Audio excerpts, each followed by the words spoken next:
Hello everyone, nandito po tayo ngayon sa Barangay Kaingin, Bungabon, Nueva Ecija, Bali. Ito po yung onion farm ng mga magsasaka po dito. Yung iba po, tulad nito, naka-ready na magbungkal or nabungkal na po yung ibang lupa para sa pagtatanim po ng sibuyas ngayong taon. Kaya lang, may paparating naman pong bagyo, si Bagyong Ramil.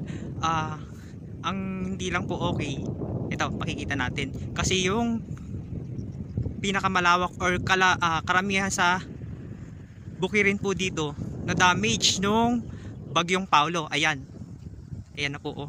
Naging mistulang dagat na. Ganyan na po kalawak ngayon yung pinakailog nila. Kasi dati po hindi naman ganun rin kalawak eh. Maliit lang siya. Ngayon sobrang lawak na yun. Kung tutuusin, para na siyang dagat. Ayan. Tapos habang umuulan daw, patibag ng patibag or bawat paligid nababawasan pa. Ganyan po.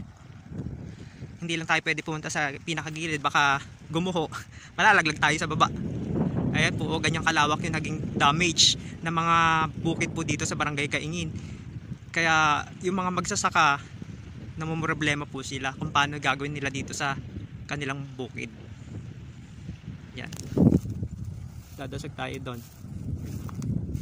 Medyo nakakailang, baka maguho yung gawing gilid. Wala na tayong kasama. Yan. Yung sa gawi po doon, nanggagaling yung tubig ng Barangay San Roque. May ilog po kasi doon, tapos karugtong po dito sa gawi dito. And dati naman daw po hindi naman talaga ganun rin kalawak. Ngayon sobrang laki ng damage. Kaya yung ibang magsasaka po dito malungkot kasi paano nga naman po sila makakapagtanim ngayon ng sibuyas, nasira na yung kanilang bukid. Paano naman daw po yung nila, kabuhayan. Yan. Ganyan po kalaki yung naging damage sa kanilang bukirin. Hindi po kasi nila inaasahan na magiging ganire kalawak. Ganyan, no.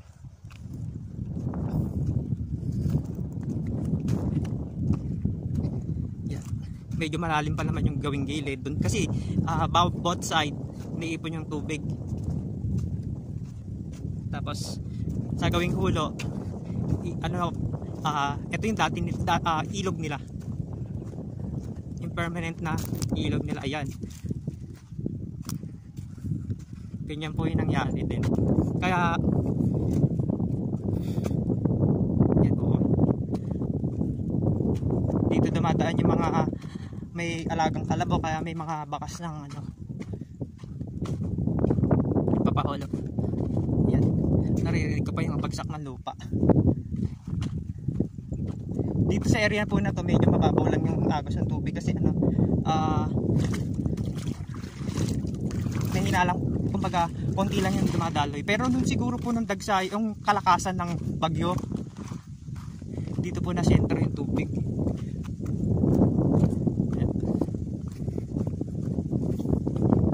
Kaya yung mga magsasaka po dito, kung sino man po sana yung pwedeng tumulong sa kanila na nasa government, sana matulungan po sila. Kasi yun lang din po yung kanilang inaasahan, yung kanilang bukid. Kasi may mga anak din po silang mga nag-aaral. At yun lang din daw po yung kanilang kabuhayan.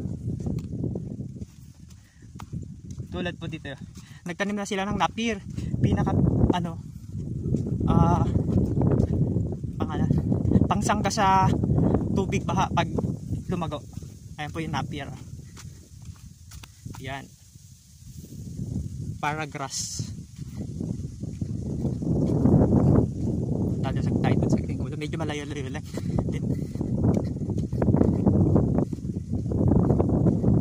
Kasi po ito yung pinaka malakas mag-produce ng sibuyas dito sa buong Bungabon. Itong Barangay Kaingin, halos lahat po kasi ng dito bukid, puro sibuyas ang tanim.